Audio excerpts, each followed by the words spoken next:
حکایت انقلاب توحیدی عظیمی که مانند موج خروشان در شهرها و مناطق و دانشگاه‌ها و حوزه‌های علمی رو پوشش داد. من خدا رو شکر می‌کنم به برکت شبکه شما. من عقیده خودم رو تغییر دادم و به عقیده توحیدی برگشتم.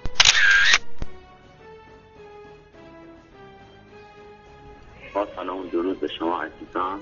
من خدا رو شکر می‌کنم به برکت شبکه شما. من عقیده خودم رو تغییر دادم و به عقیده توحیدی برگشتم.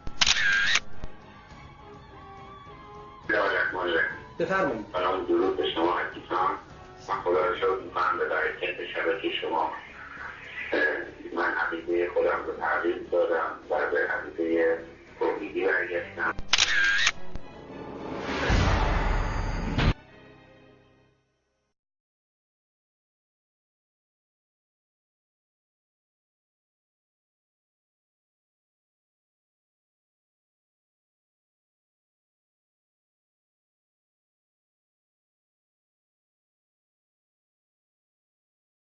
من به حول و قوه الهی چند وقتیه که مذهب اهل سنت رو قبول کرد و مذهب خرافی شیعه و رافضیگری رو کنار گذاشتم.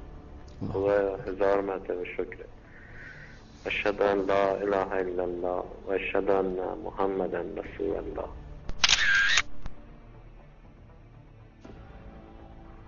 اشهد ان لا اله الا الله و اشهد ان محمدا رسول الله.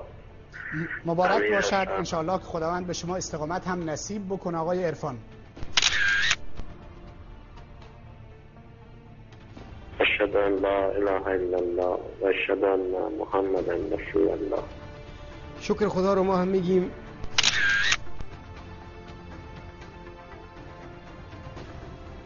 اشهد ان لا اله الا الله و اشهد ان محمدا رسول الله. امیر هستم از همدان. الله اکبر، الله اکبر، الله اکبر. آفرین بر شما برادر عزیزم. خداوند شما را در این مسیر و در این راه حق و توحید پایدار نگه داره.